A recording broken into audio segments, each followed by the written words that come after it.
Muy buenas tardes, querido público. Una vez más, en los webinars que realizamos por parte de la Asociación Colombiana de Farmacovigilancia, de todo corazón, agradecemos su participación. Me presento, mi nombre es Cristian Cuello, químico farmacéutico y vicepresidente de la Asociación Colombiana de Farmacovigilancia, dándole la bienvenida en estos espacios. Iniciando primero que por favor, nos sigan en las redes sociales en la cual compartimos todos estos espacios, más información de interés, temas de actualidad, todo en el marco de la farmacovigilancia.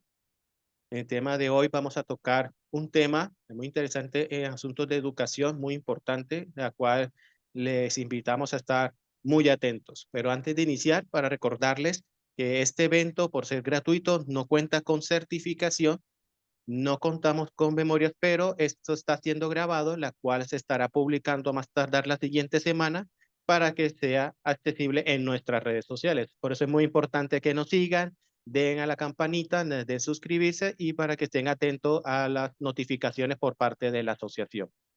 Entonces, dando inicio, tenemos al doctor Mauricio Vasco Ramírez, médico especialista en anestesiología, cuidados intensivos y reanimación. Es Scholarship en Simulación Clínica, Center of Medical Simulation, Tratus, centro adscrito al Brigham and Women's Hospital, Harvard Medical School, Boston. Se desempeña actualmente como docente y jefe de simulación clínica en la Facultad de Medicina de la Universidad CES y es el presidente de la Sociedad Colombiana de Educación basada en simulación.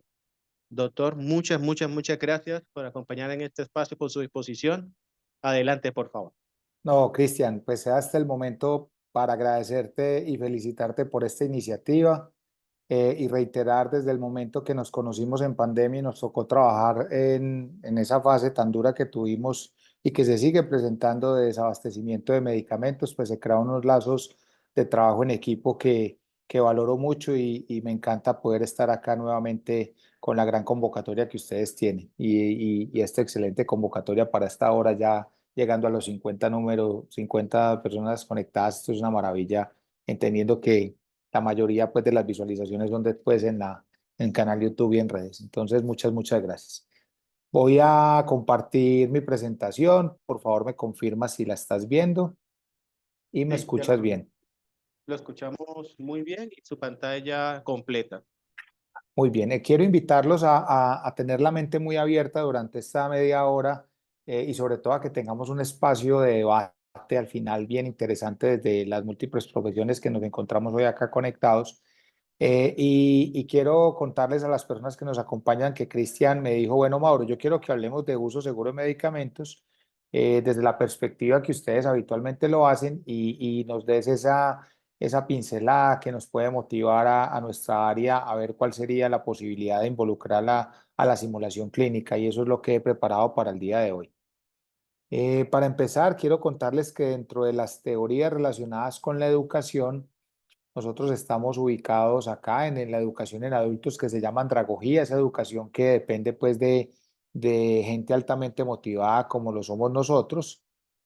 Todo lo hemos vivido cuando vamos a un congreso de 3 días, pues nosotros en una ciudad turística como Cartagena, Cali o Medellín, pues uno mira las charlitas que uno quiere porque el resto quiere dedicarse a hacer otras cosas. Entonces, el adulto aprende por esa motivación puntual que tiene, por ese tema que le gusta, eso es un elemento muy importante.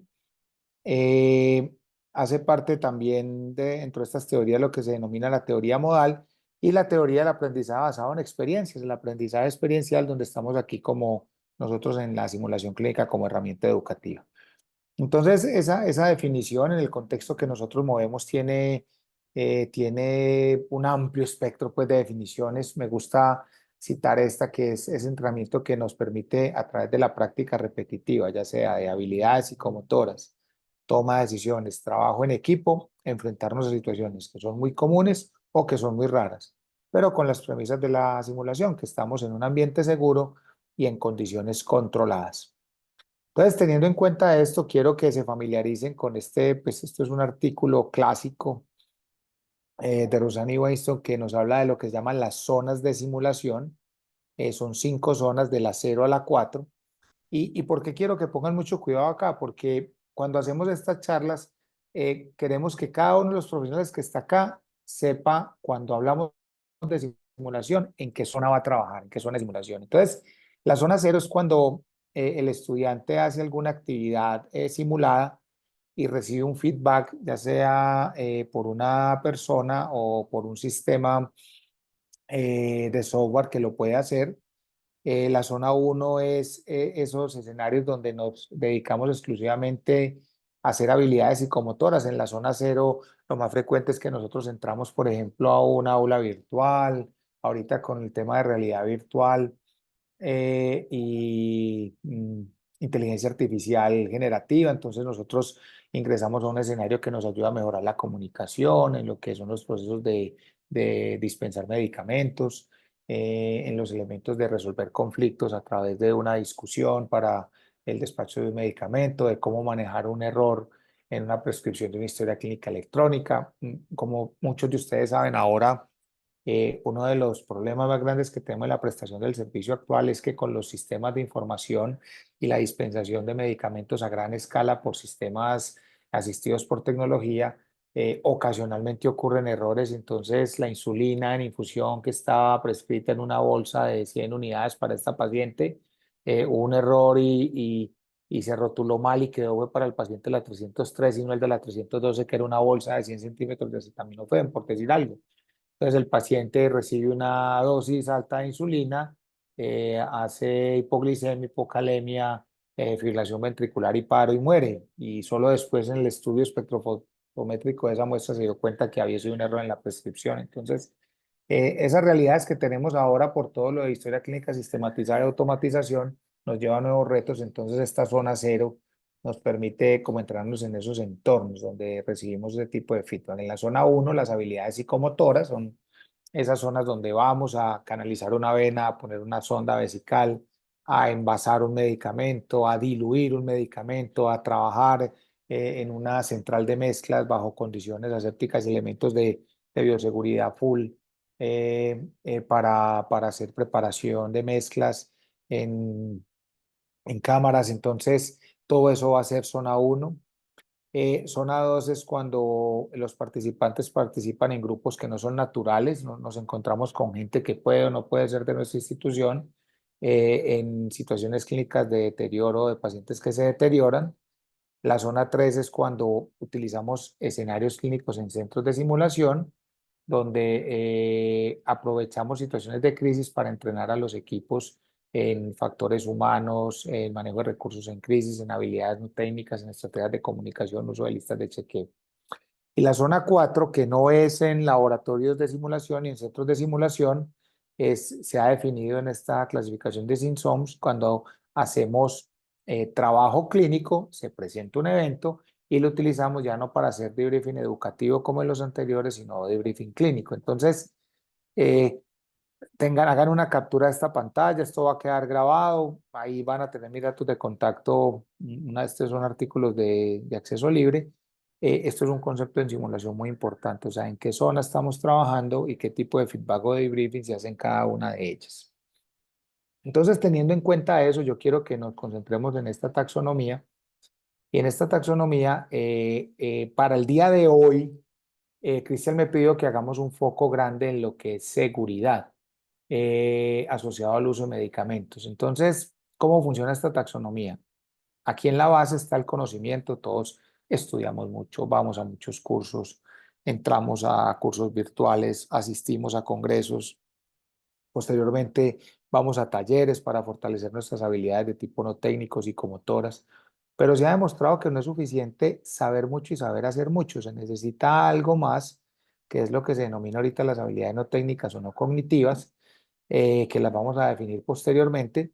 Y se ve que cuando uno sabe mucho y sabe hacer mucho, el tener esas habilidades de tipo no técnico, no cognitivas, permite hacer parte de grupos de trabajo para impactar favorablemente los desenlaces. Entonces, muchas veces nos vemos nosotros como personas aisladas, donde nosotros queremos tener un buen desempeño, pero en esa teoría del queso suizo, cuando ocurre un evento adverso, un error, una falla, ustedes ven que esa teoría lo que tiene son múltiples tajadas de quesos con múltiples orificios y que cuando se presenta el error o el evento adverso, pues tuvo que pasar por varias capas y coincidir todos los orificios para que se diera al final eso. Entonces, así hagamos muchos esfuerzos para que nosotros estemos bien, si no pensamos que trabajamos en esos ecosistemas y que son muy vulnerables y que el paciente es muy vulnerable, pues no vamos a poder impactar en los desenlaces. Entonces, el día de hoy vamos a reflexionar mucho, sobre todo en estas tres últimas partes de la pirámide.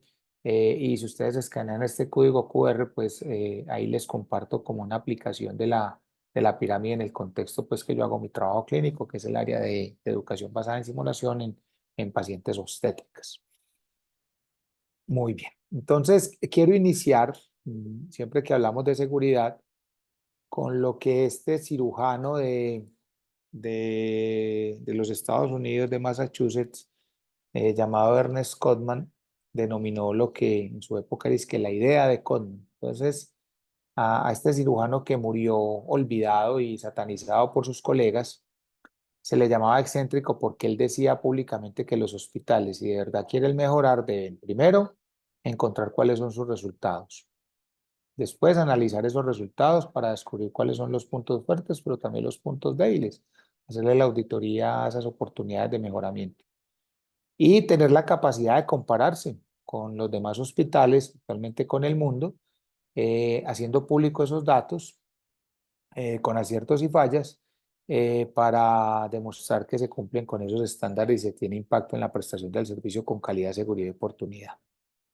Él decía, no fue muy exitoso en eso, que esas opiniones no serán consideradas excéntricas en los próximos años, pero realmente pasaron muchos años para que esto que se denomina la idea de Codman se llevara a su cumplimiento y ha sido el pilar básico para lo que se conoce ahora como las acreditaciones internacionales tipo Joint Commission, las cuales pues muchos de los que están acá, las instituciones hacen ingentes esfuerzos por tratar de tenerlas.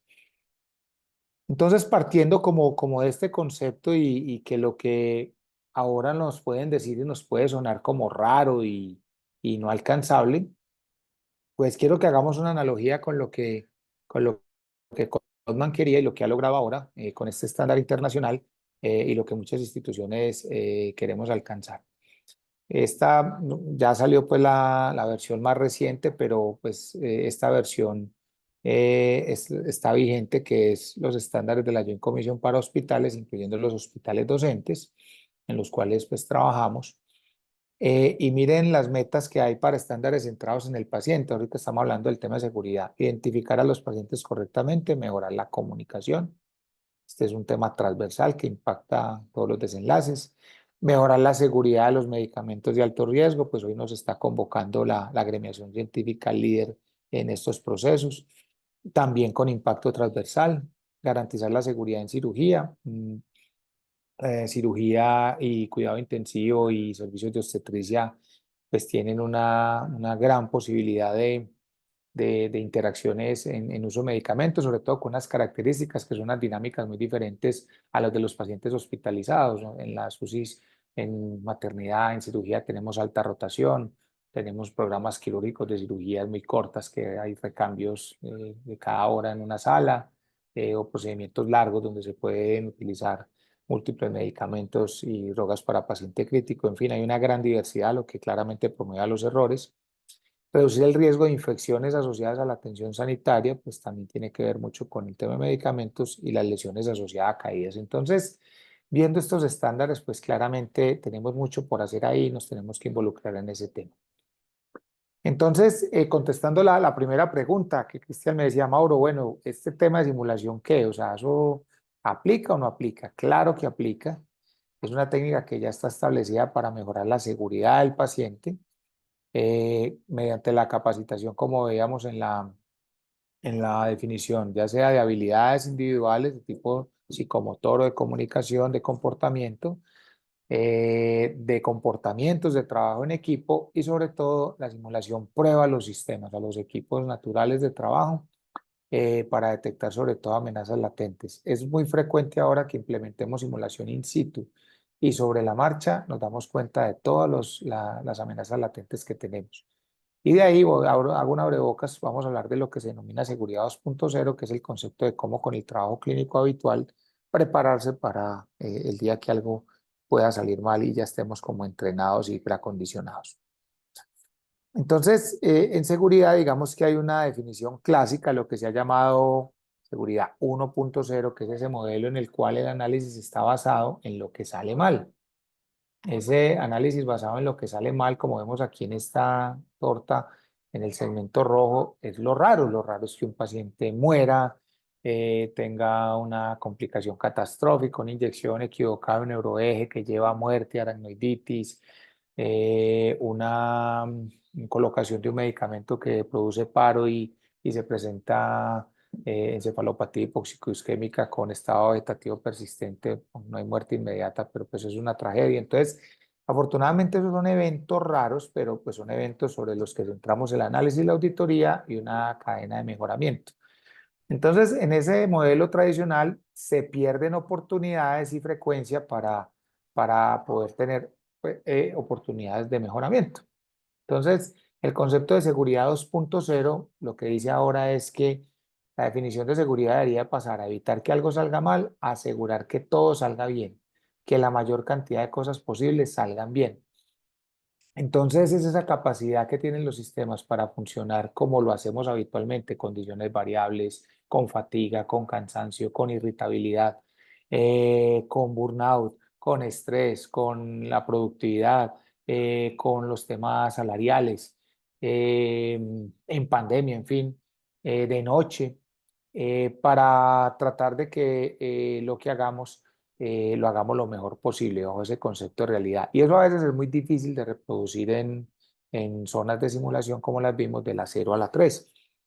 Entonces, bajo el concepto de seguridad 2.0, la primera invitación es a que nosotros todos los días hagamos maniobras orientados al uso seguro de medicamentos, a la seguridad del paciente. O sea, las listas de chequeo por la cirugía, la reconciliación medicamentosa, la comunicación en asa cerrada, las buenas prácticas en dilución de medicamentos, evitar la mezcla de medicamentos que pueden ser no compatibles, etcétera. O sea, si yo en el día a día refuerzo esas estrategias, el día que tenga que trabajar bajo condiciones de estrés, que se presente una crisis, que se presente un paro, que tenga un paciente inestable, pues voy a estar como entrenado en lo habitual para hacerlo bien. Entonces, con seguridad 2.0 tenemos una posibilidad clínica muy importante de entrenarnos, de preacondicionarnos, de estar listos para todo este tema que se nos pueda presentar. Bueno, muy bien. Segundo elemento, y al final vamos a ver por qué es importante tener en cuenta todos estos elementos en el contexto de educación basada en simulación y seguridad. Trabajamos en sistemas que son vulnerables. ¿Qué quiere decir eso? Hay una definición de sistemas vulnerables en salud. Son esos sistemas donde cuando hay un error, digamos que el tema está orientado a buscar un culpable. O sea, eso ocurrió porque mm, no se hizo reconciliación medicamentosa, porque no se hizo asa cerrada, porque la dilución del medicamento estuvo mal. En vez de diluir la morfina raquidia para que quedara 100 microgramos por centímetro, quedó miligramos por centímetro, se le aplicó y la paciente hizo depresión respiratoria y paro. Entonces, inmediatamente se encuentra el culpable, pues se toman acciones contra el culpable, no proactivas, y hasta ahí llegó el tema. Entonces, la gente mantiene con susto, no reporta, le da miedo, se queda callado, decimos mentiras, en fin. La segunda característica de los sistemas es la productividad y la rentabilidad por encima de todo. O sea, hay que trabajar, venimos a moler, si no hacemos tanto número de cosas no va a haber plata, no nos van a pagar, nos tenemos que trazar estas metas y eso es importante y hay que tenerlo, pero nosotros en los sistemas de salud no somos como las industrias de producción que con las máquinas usted puede medir inclusive cuánto la productividad es capaz de calcular esas colas de la distribución de cuántos de los 100 suelas de zapatos que produzco me salen 4 malas en promedio mensuales, que la máquina me rinde me puede producir hasta el 120% sin que se me desgaste, voy a parar cuando tenga reparación y eso me afecta de tal manera. O sea, en salud no, en salud los sistemas son muy variables, no se puede la mayoría de las veces tratar esto como si fuera una industria de producción. Entonces, trabajar con esos esquemas de productividad y rentabilidad de manera como única meta no es adecuado y desgasta al personal, al sistema, etcétera. Y el tercero es de los que mencionaba Codman, el de negar los errores por miedo a mostrar la debilidad. O sea, a mí no me gusta hablar de errores, me gusta hablar de oportunidades de mejoramiento. somos falibles, los sistemas de salud son muy falibles, el error humano es muy frecuente. Y obviamente pues no se van a tolerar temas repetitivos o temas de comportamiento disruptivo, pero es importante cuando se presentan eventos poder hacer un análisis no punitivo, buscar oportunidades de mejoramiento y que eso se vuelvan oportunidades para que el personal basado en esas experiencias mejore su desempeño. Entonces, trabajamos en sistemas vulnerables, eso es una realidad. Otro, otro, otro aspecto muy importante es que los profesionales de la salud tenemos un porcentaje muy alto en que somos analfabetas financieros, no planeamos bien nuestro tema laboral, no tenemos claro el balance que podemos tener entre trabajo, ingresos, el tema tributario y frecuentemente caemos en ritmos de vida donde por este analfabetismo financiero y tributario nos ponemos unas metas muy altas que llevan a que tengamos que trabajar mucho y con todos los problemas de sobrecarga laboral, estrés, síndrome de quemarse por el trabajo, etcétera. Entonces hay una tendencia muy importante ahorita que haya alfabetismo financiero entre los procesos de formación empleados en las áreas de la salud. Hay una prevalencia alta de depresión, ansiedad, síndrome de agotamiento profesional que coincide mucho con trabajos en jornadas nocturnas y continuar el trabajo en posturno. Muchas veces nosotros trabajamos en instituciones que son claras en los temas laborales y que no permiten estas secuencias, pero como el multiempleo es frecuente, como no lo podemos hacer en esa institución, salimos de esa noche de la institución a trabajar de día en otra. Digamos que cuando hay problemas, pues la RL, por ejemplo, tiene esa trazabilidad, pero esto es un factor de riesgo claro para tener problemas de síndrome de agotamiento profesional. Y este síndrome de quemarse por el trabajo rápidamente se manifiesta por algo que se denomina la pérdida de la empatía. Entonces, pues uno es muy querido, pero uno empieza a pelear y empieza a enfrentarse y se empieza a encontrar con gente que está en la misma situación. Entonces, la comunicación se vuelve agresiva. Entonces, la gente llega a hablar con uno y lo empieza a grabar, porque es que si me dicen algo feo, yo voy a dejar ahí las pruebas para que tal cosa. Entonces, uno se da cuenta que lo están grabando y se arma, pues, peor el problema. Entonces, esa pérdida de la empatía, digamos que es como esos signos de alarma para poder desencadenar esas alertas y esos primeros auxilios psicológicos que muchas veces necesitamos. Se recaen las adicciones o se inician adicciones nuevas y todos estos síntomas de angustia, tristeza, asociado a insomnio, pérdida de control de la vida, puede llevar a suicidio.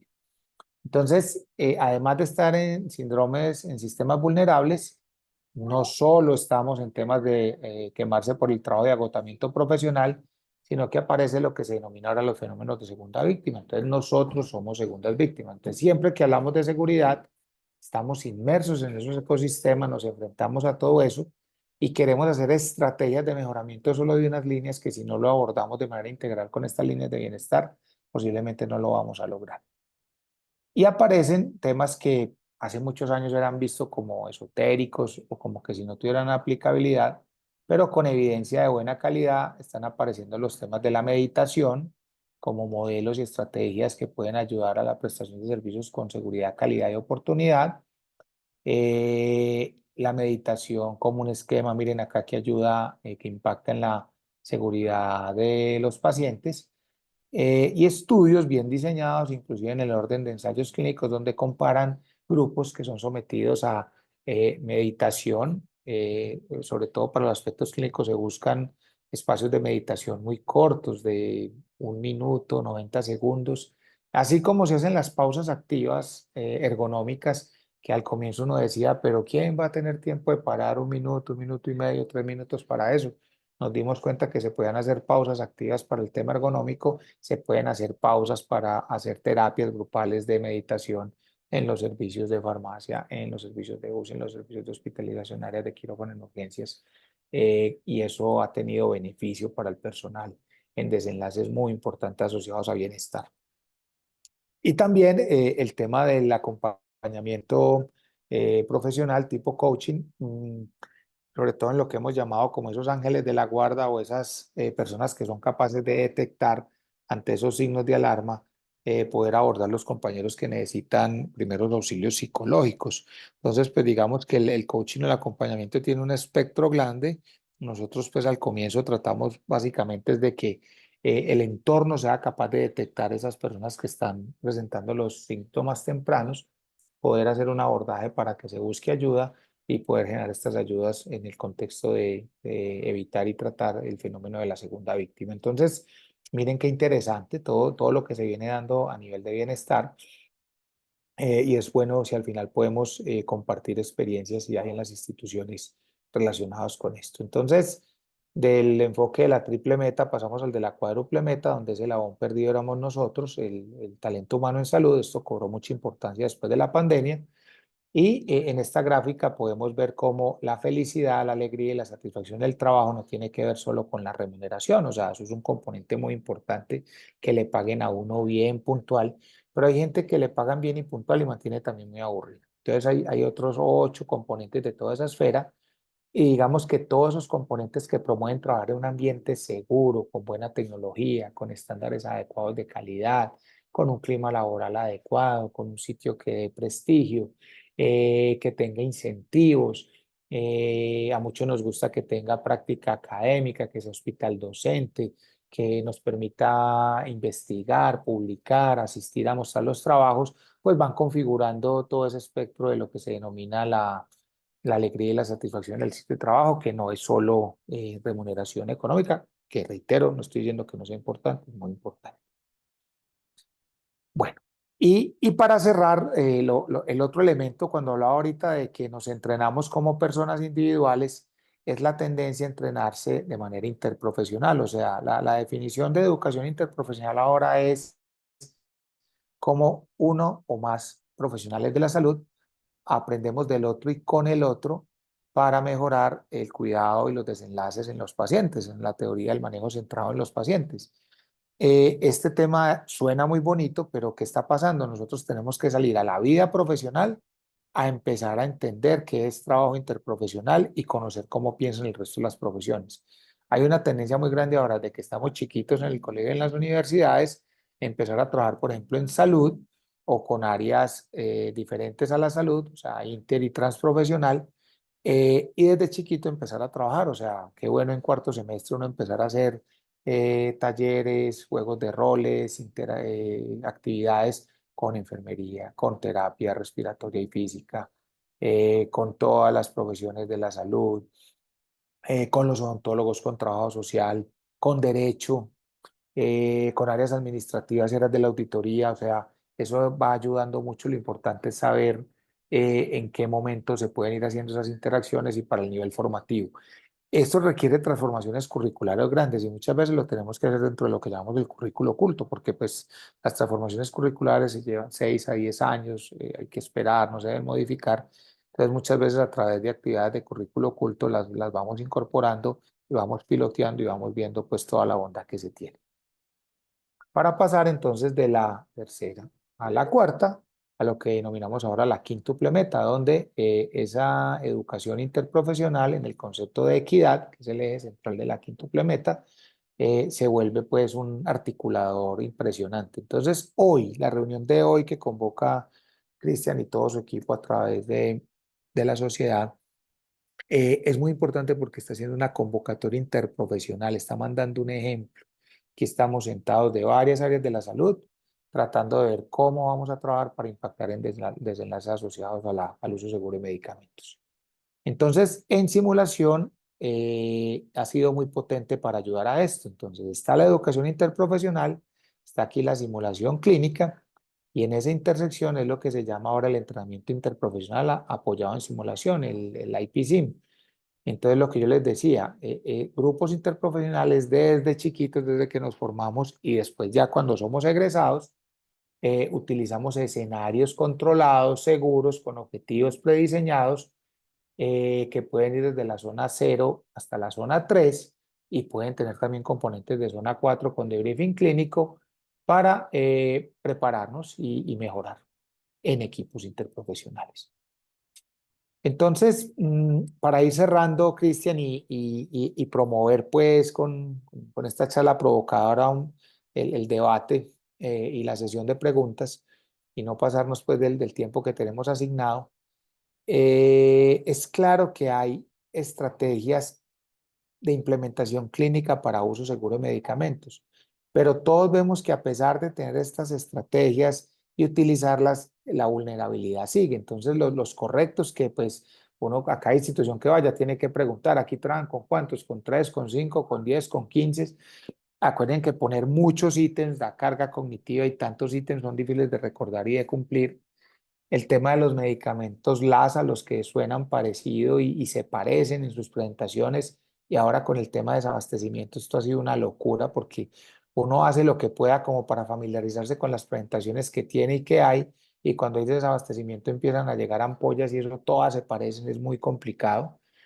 El tema con las premezclas, donde pues la diferencia que hay grande en las premezclas es a través del sticker, y hay que ejercer muy bien todo el tema de 10 correctos para evitar problemas, y todo el tema de codificación internacional de colores para medicamentos, o sea, múltiples medidas que hemos involucrado a los escenarios de simulación y que promovemos con el concepto de seguridad 2.0, todos los días lo hagamos en la rutina para que el día que lo tengamos que hacer bajo contingencia de riesgo, de crisis, de fatiga, estemos preparados y preacondicionados. Particularmente, yo soy un anestesiólogo que trabaja con énfasis en obstetricia. Quiero contarles que el ejemplo que nos pasó y que sigue pasando con ácido tranexámico en el tema de los medicamentos LASA. Nosotros tuvimos en Colombia alrededor de 8 eventos asociados a inyección accidental de ácido tranexámico por vía raquídea, con muerte de las pacientes. Cuando hicimos esas pacientes al parecer hacen un cuadro de trombosis de vasos espinales y de sistema nervioso central, con activación de neurotransmisores que lleva a estatus epiléptico. Las pacientes terminan muriendo de hipertensión endocraniana maligna. Le estaba pasando a todo el mundo. Estos son presentaciones de diferentes partes del mundo donde había similitudes. Eh, y en Colombia, digamos que lo que se hizo fue cambiar a una ampolla completamente diferente de otro color, pero ahora con el tema del abastecimiento vuelven y nos llegan ampollas que son parecidas a la del anestésico local que utilizamos para utilizar por vía raquídea. Entonces, con el ácido tranexámico, por eso es que en obstetricia se llamó el nuevo asesino en el pueblo, porque era un medicamento que se empezó a usar mucho para la hemorragia obstétrica, la hemorragia posparto, empezó a proliferar en los servicios de obstetricia, y cuando íbamos a dar anestesia obstétrica, que íbamos a inyectar un anestésico local, terminábamos inyectando por accidente el tema del tranexámico. Y a pesar de los esfuerzos que se hicieron a nivel local por cambiar drásticamente la presentación, pues con el tema de desabastecimiento y nuevas presentaciones, sigue ocurriendo y sigue presentando en toda la región de las Américas y en nuestro país. Entonces, eh, ¿cuál es la propuesta? Mm, el área de ustedes es un área con muchas fortalezas en simulación y con altos niveles de implementación, e implementación hasta los niveles más recientes y más disruptivos, los asociados a realidad virtual e inteligencia artificial. Quiero que se lleven 3 o 4 artículos muy puntuales que les van a ayudar mucho a la implementación. El primero es este artículo de avances en educación y práctica médica, que se denomina implementación de la educación basada en simulación, en el área pues de los profesionales de química farmacéutica, de farmacia, pues como se denomina a nivel mundial.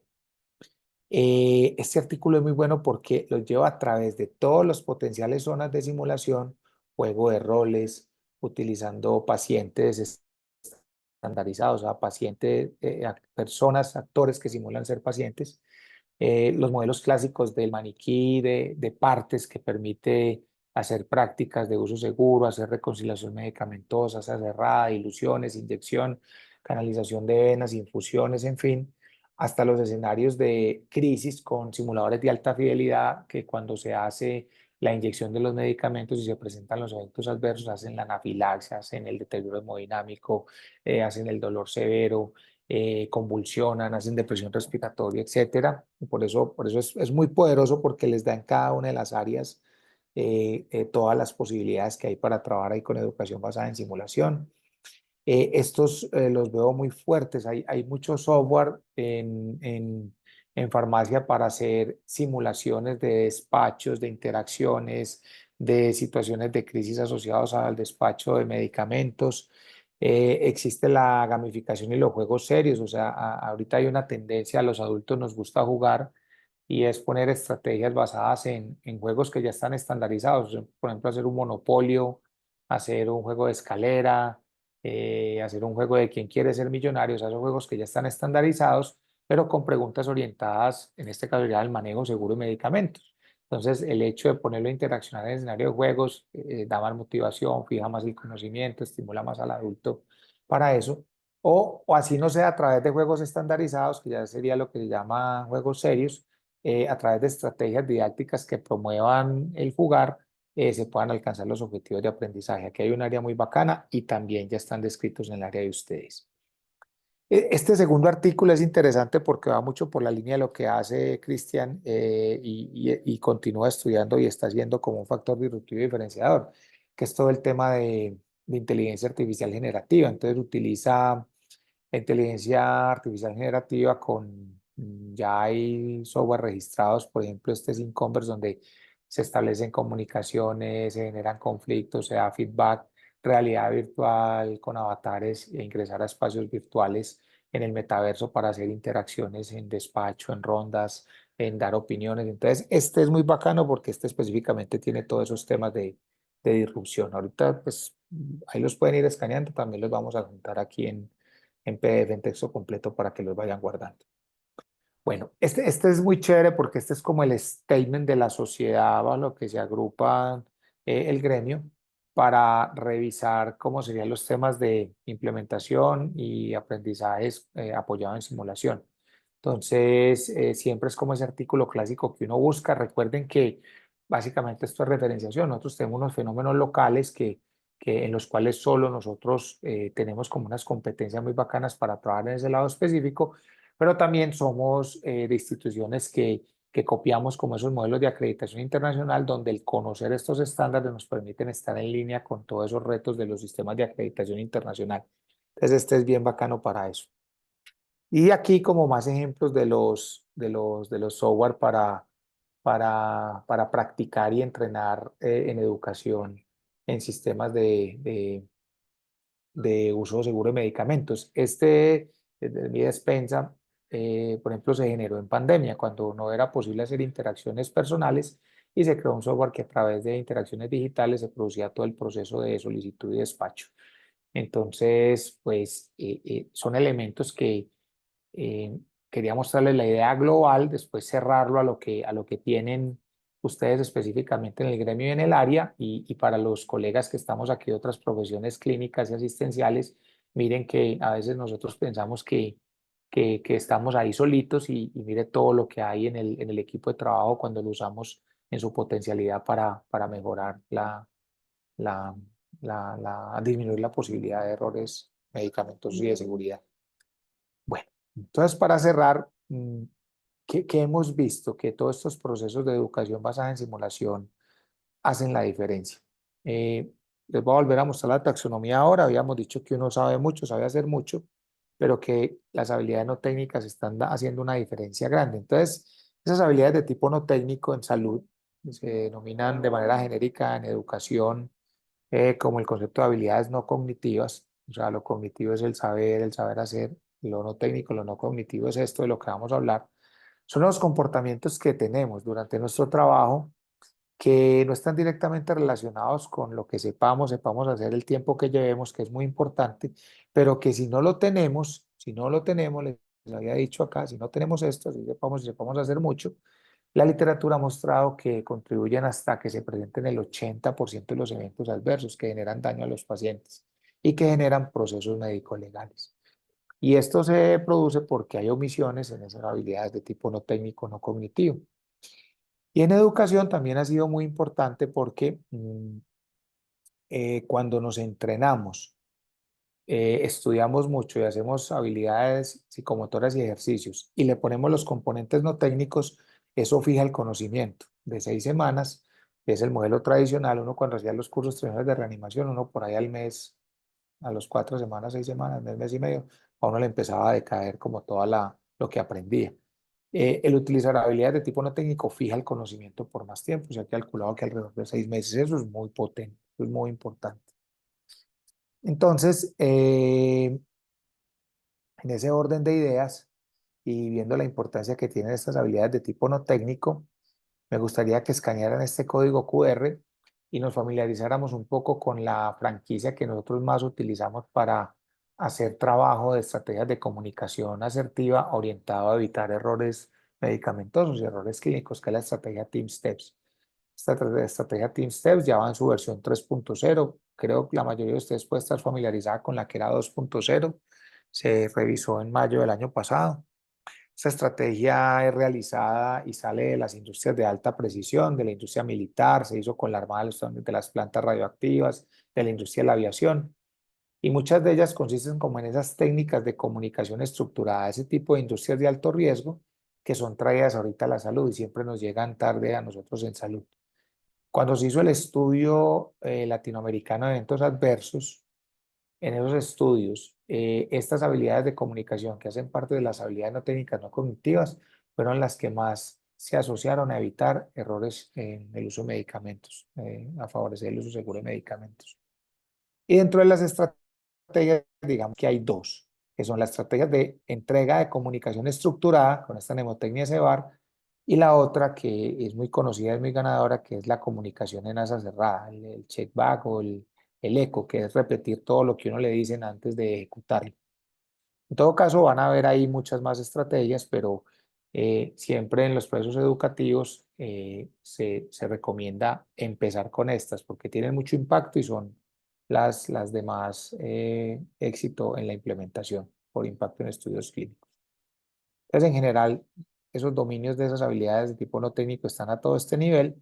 Como les digo, estas de aquí de comunicación son con las que siempre empezamos y por eso somos las que vamos a dejar aquí como ejemplificadas, pero hay muchas más.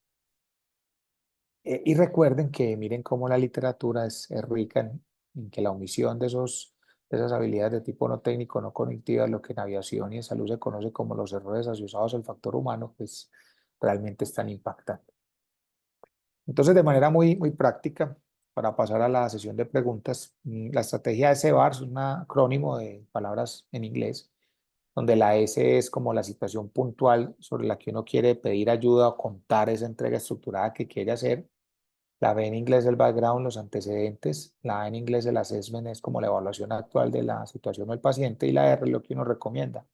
Nuestro grupo le agregó una I para identificarse antes de empezar a hablar y como estaba en inglés, a la B de background le pusimos una A de antecedentes y a la A de assessment le puso una E de evaluación, o sea, en español la ponemos como la estrategia y SAER. Nosotros entrenamos al personal en los escenarios de simulación a que utilicen esta estrategia para entrega estructurada, que la tengan como en un papelito de manera digital y que antes de hacer el ejercicio de entrega de información, excepto que sea un evento catastrófico o de crisis inminente, traten de escribirla antes y estructurarla y planearla. Traje aquí varios ejemplos clínicos. La enfermera Sara del Servicio de Recuperación de Cirugías se comunica por teléfono con el cirujano. Le dice que la paciente Teresa, que acaba de operar de una cirugía de tiroides en el cuello, se siente ahogada y tiene un dolor fuerte, calificado en 7/10. La situación tiene que ser muy concreta, no puede ser larga. Una situación no puede ser doctorcito, necesito que me vea una paciente que está como maluquita, yo sé que usted está muy ocupado, perdió inmediatamente a la persona con la que usted está tratando de establecer ese contacto para la entrega estructurada. Doctor, es que imagínese que resulta que la hidromorfona se acabó de Fondo Nacional, que no, o sea, no, la S tiene que ser muy puntual para tratar de seguir el hilo conductor. Entonces, ¿quién soy? ¿Qué es lo que pasa?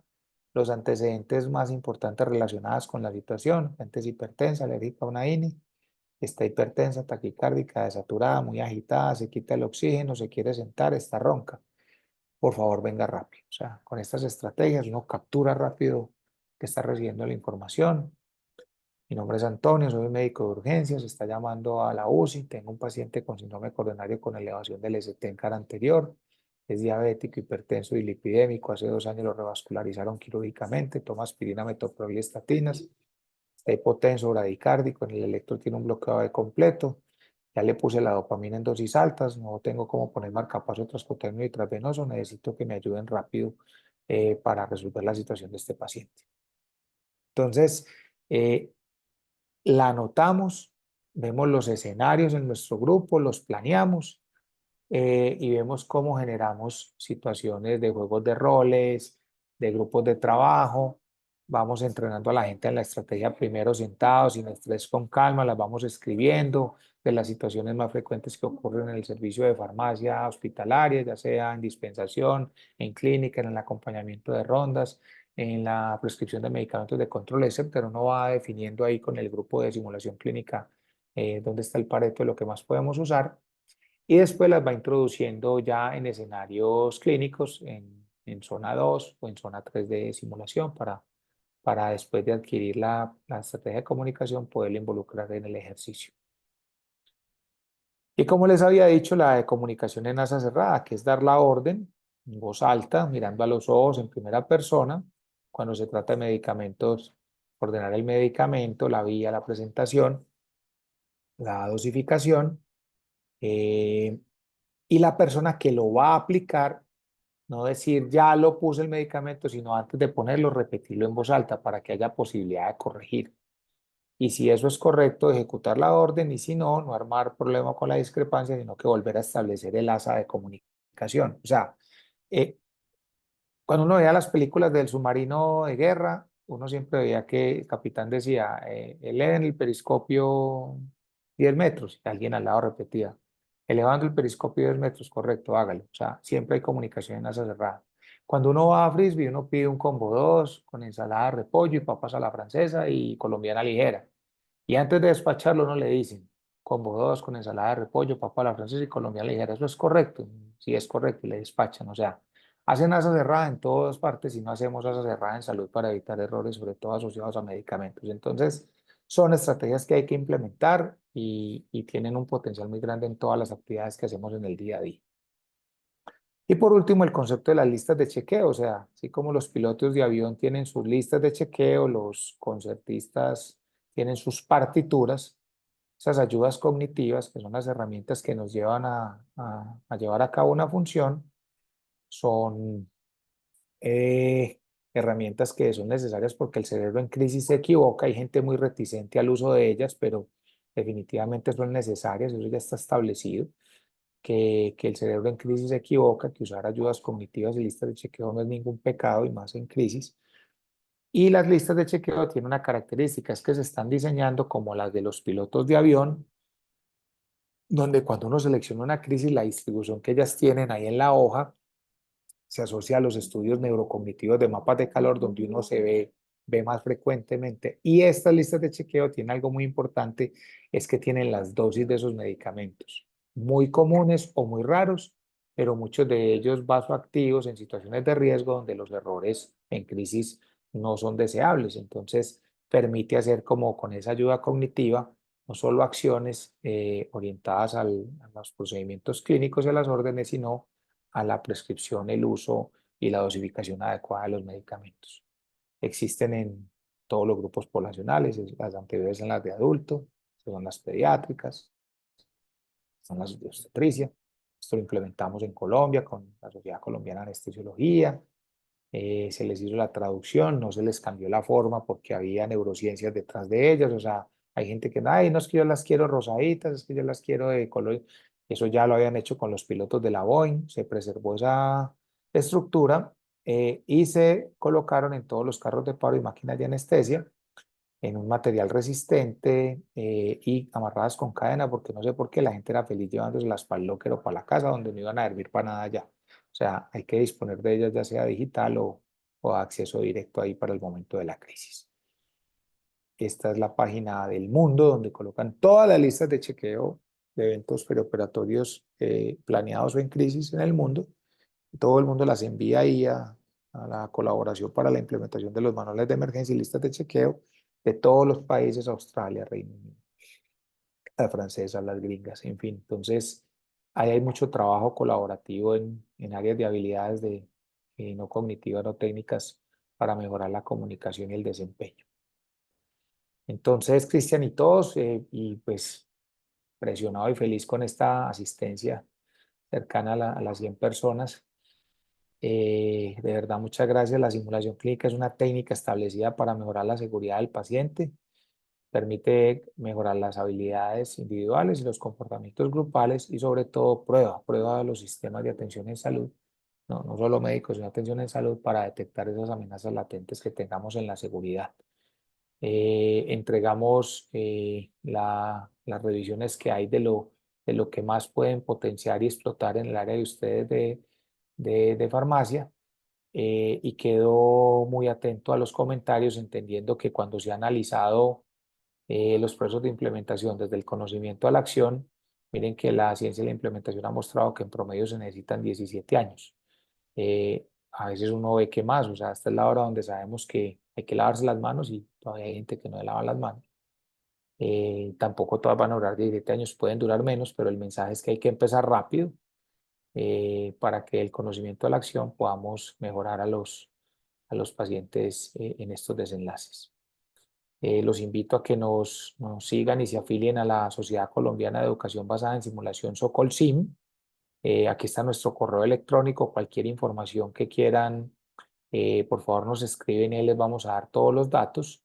Y nos pueden seguir en nuestra red social de Instagram, donde programamos pues todas nuestras actividades y son actividades de tipo interprofesional y transversales, para todos los profesionales de la salud, para promover el cuidado clínico y la seguridad a través del entrenamiento basado en simulación. Muchas gracias y quedo atento a sus comentarios y preguntas. Muchas gracias, Doc, por su magistral presentación, la cual el asunto de simulación o el tema de simulación es alta calidad en la enseñanza y aprendizaje e importante en el marco en el que estamos en el uso seguro de medicamentos. Para querido público, les invitamos a expresar sus inquietudes. Los micrófonos ya están habilitados. Les recuerdo que este evento, por ser gratuito, no se cuenta con certificación. Esta presentación está siendo grabada y se publicará en las redes sociales de la Asociación Colombiana de Farmacovigilancia en los siguientes días, más tardar la otra semana. La cual estará a su disposición. Entonces, tenemos comentarios de agradecimiento. Mientras esperamos inquietudes, Doc, yo le tengo uno. Claro. Sin darle contexto, ¿qué opina de la frase apuntando a la seguridad, apuntando a la prevención de eventos adversos? ¿Qué opina de la frase o de la expresión que la educación es predeciblemente decepcionante y no debe ser confiada únicamente, o sea, la educación únicamente para prevenir eventos adversos? Cristian, me identifico mucho con la aseveración y en el marco de la seguridad 2.0, digamos que valida lo que estamos tratando de presentar hoy como un concepto central, y es: tenemos que volver nuestro día a día impecable para que en eso nos sirva de entrenamiento para cuando venimos a esa potencialidad del evento adverso. Pero ¿qué pasa? En el día a día nos relajamos, no hacemos la lista de chequeo por la cirugía segura, no hacemos el proceso de verificación para dispensación de medicamentos de alto riesgo, o sea, todos esos temas donde ya está claramente configurado que puede haber problemas, no hacemos los correctos. Entonces viene el evento adverso, hacemos el análisis y empieza el modelo tradicional. Es que, ¿cómo les va a pasar eso?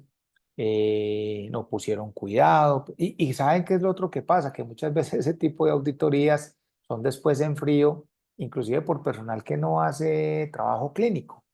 Entonces yo creo que hay que también tener un poco de empatía, y por eso me tomo el tiempo de hablar del sistema vulnerable, del burnout, de la fatiga, de la pérdida de la empatía, del comportamiento disruptivo, porque es que en esa realidad es en la que nos movemos, y por eso es que la frase que tú dices, no sé qué, pues ayuda mucho, porque nos quedamos cortos y creemos que solo vamos a trabajar para que no haya eventos adversos. Ahorita hay una línea muy bacana en simulación que se llama es el entrenamiento en simulación, no para evitar errores, sino para manejar los errores.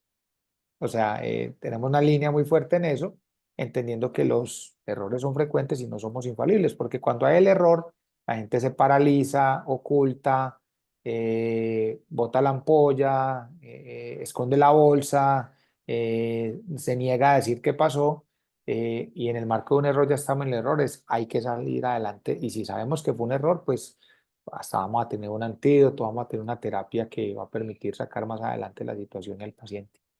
Entonces, me encanta esa pregunta porque valida el concepto de seguridad 2.0. Sí, total, total, porque como usted muy bien dicho, es combinar todo, es la manera integral de la educación.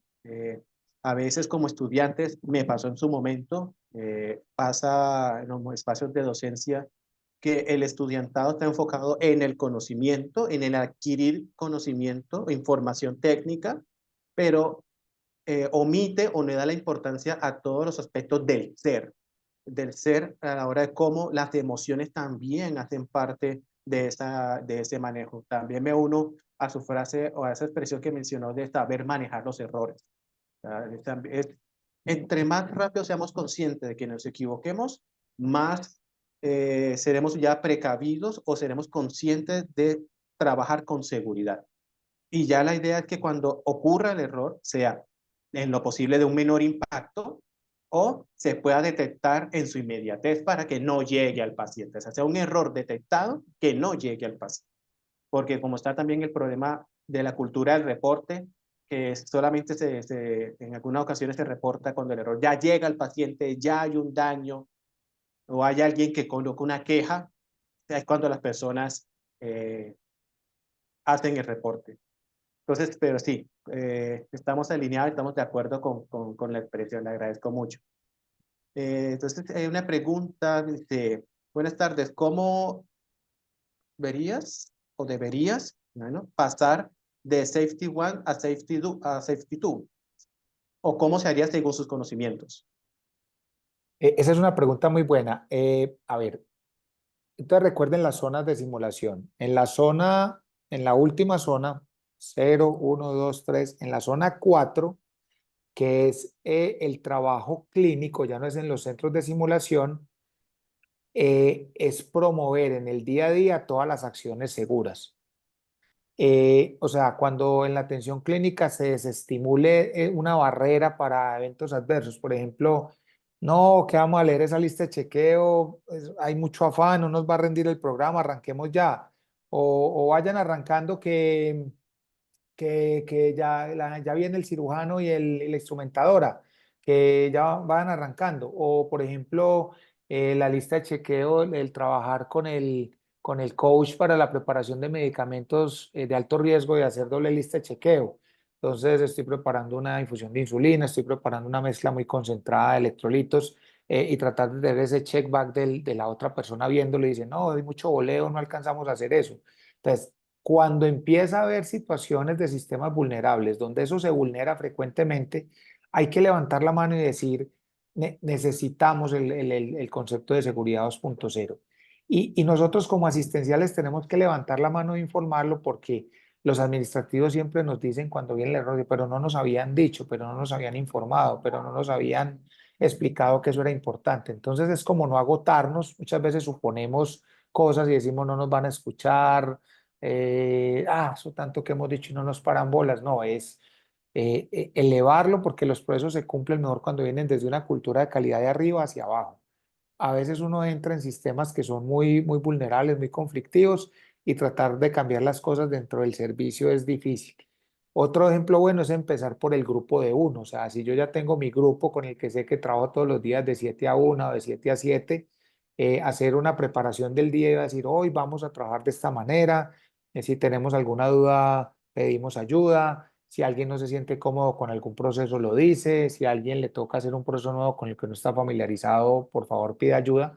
Y ese briefing inicial dando como esa transversalización y extender la mano de que se puede pedir ayuda y que no tenemos que ser infalibles al error, mejora mucho ese clima organizacional y ese concepto de seguridad 2.0. Entonces, esos serían los elementos. Y el tercero, Cristian, es entrenarse en equipos. Nosotros hacemos los cursos y entrenamos entonces al personal de enfermería.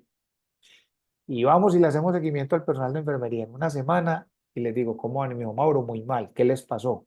No, es que yo empecé a hacer asa cerrada, o empecé a hacer los 10 correctos y el médico llega y me regaña y me dice que qué es la bobada mía después de ese curso repitiendo todo. Entonces, si entrenamos los grupos aislados, pasa lo que sigue pasando ahora, donde enfermería dice, no, pues que así nosotros queramos, pues no nos hacen caso, entonces enfermería eleva eso a una instancia mayor y de allá llaman la vuelta y lo llaman a uno, entonces empiezan ya los enfrentamientos, los problemas, el daño del clima laboral. Entonces, esas capacitaciones las tenemos que hacer en conjunto y tratar de que esas capacitaciones no sean las capacitaciones ahí de 45 minutos en el posturno, llenen todos el link del Fonus que se asistieron, sino que tratar que tengan capacitaciones con un propósito orientado a que haya esa transformación hacia la cultura de seguridad. Son como elementos que se podían contar ahí. Perfecto, perfecto. Muchas gracias. Tenemos un comentario de agradecimiento y menciona que la presentación buenísima, importante. Es cierto, los errores pasan, el problema es que a veces, está viendo, no lo informa. Debemos hacer conciencia en todo lo personal. También menciona agradecimientos y pregunta, adicional al conocimiento de aspectos técnicos relacionados con la seguridad del paciente, ¿qué papel juega la normatividad vigente relacionada con este tema y qué tan desactualizada puede estar? Lo anterior teniendo en cuenta que, por ejemplo, la normatividad que reglamenta el servicio farmacéutico tiene casi 2 décadas de haber sido emitida.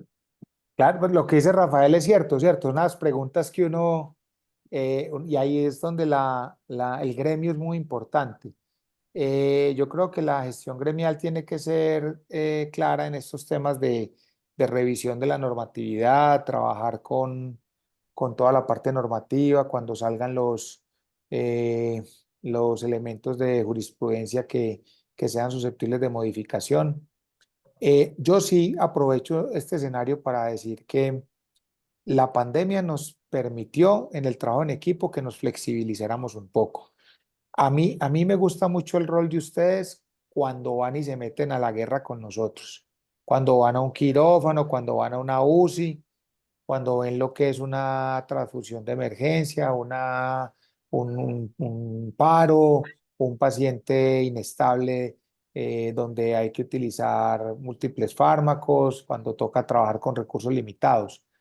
¿Por qué? Porque a veces hay muchas normatividades desde la farmacovigilancia que realmente no se correlacionan con la situación clínica. O sea, una dilución en 100 para pasar en 1 hora en situaciones de crisis no aplican. Y entonces no, eso no es blanco o negro, no es que lo hacemos mal o lo hacemos bien. O sea, eso es una situación especial y en esas situaciones especiales debe haber algo, elementos que nos permitan a nosotros, dentro de la institución y dentro de nuestro diálogo, ver cómo beneficiamos al paciente. Pero si somos muy rígidos, digamos que eso va a ir en detrimento de todos y llegar a cumplir ese tipo de normatividades, esa rajatabla, va a impactar desfavorablemente en desenlaces mayores. Entonces, ¿qué le podemos decir a Rafa? Pues sí, Cristian, ahí te queda una tarea grande en el trabajo gremial, como a hacer todo ese trabajo de la normatividad y nosotros desde la interprofesionalidad queremos mucho participar y apoyarnos con ustedes para que conozcan más los escenarios clínicos. El tema de las Yo, premisas, dale, Cristian. sí, yo le complemento para responder al compañero Rafael. Estamos de acuerdo que la normatividad de servicios farmacéuticos con el decreto de 2005, las resoluciones 2007, son casi 20 años, pero digamos en defensa, por ser por parte y parte, la resolución de 2007, la 1403, en la parte de los principios hace mención sobre los aspectos o los principios que hay que tener en cuenta en ejercer las actividades de servicio farmacéutico. Algo para mí desafortunado es que está expresado como principios, pero no se le da como un énfasis como para resaltar la relevancia frente a esta actividad. Está mencionado como unos puntos aquí en el artículo 4, los menciona, pero queda hasta ahí. Sí, digamos que queda mucho por reforzar eso. Lo que les puedo contar es que el Colegio Nacional de Químico Farmacéutico está trabajando en un proyecto de ley que está regulando el código de ética del farmacéutico. Si bien, les informo si no lo sabían, hay un farmacéutico que hace parte, es senador, y está trabajando en conjunto con la gremiación, apuntándole a ese tema de la normatividad. Entonces, lo que les puedo informar es eso, están dando la regulación del código de ética. Muy bien. Bueno, tenemos saludos. Y una última pregunta ya para finalizar con respecto al tiempo. ¿Cuánto tiempo le puede pasar a una institución llegar al nivel 2 de entrenamiento, digamos, en una institución de mediana complejidad?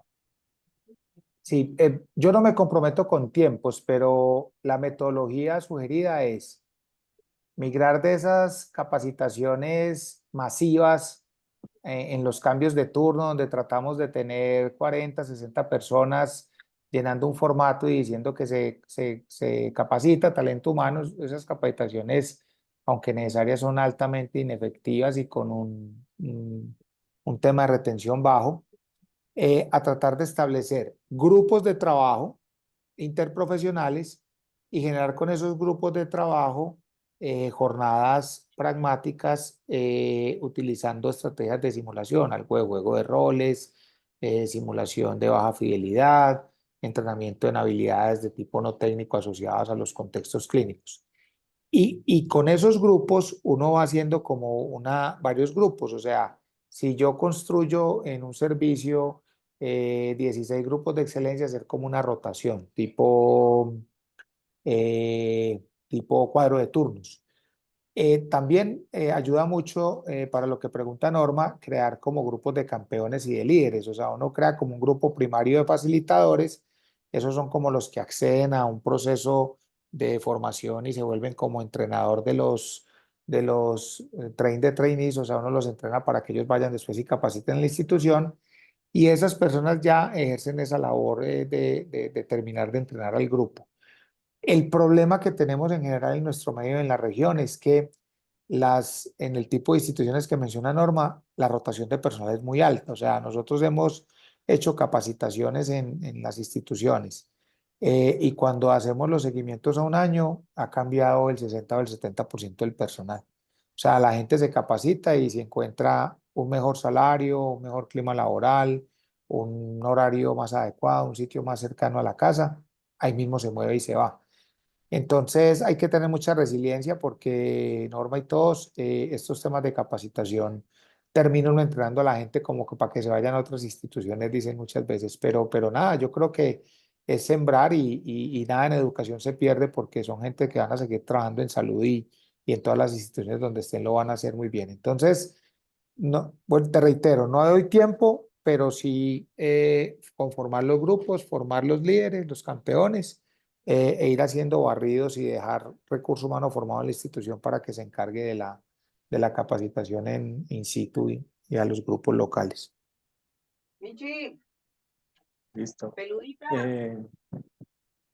No tenemos más preguntas en el chat. No sé si alguien quiere expresar una pregunta. Ahí puse los artículos para que los descarguen. Se lo voy a hacer llegar también a Cristian. Claro que sí. Ya por último, nuevamente agradecer a cada uno de ustedes por su participación. Estoy compartiendo pantalla, visualizando las redes sociales que manejamos de la asociación, la cual invitamos también que nos sigan para que estén actualizados y también para que estén atentos al próximo webinar que realizaremos a finales de mes. Ya estaremos publicando en estos días también. No siendo más, les deseamos una excelente noche. Doctor, muchas gracias por su disposición, por este espacio, a todo el público, también por sus preguntas, por estar atentos hasta el final. Les deseamos una excelente tarde, excelente noche. Muchas gracias a todos. Feliz de esta invitación y de la invitación, reitero, y el ejemplo del trabajo interprofesional. Cuídense mucho. Nos seguiremos viendo. Muchas gracias, doctor. Cristian, muchas gracias, hermano. Excelente convocatoria. Muy bien. No, doctor, así doctor. Excelente noche. Muchas gracias.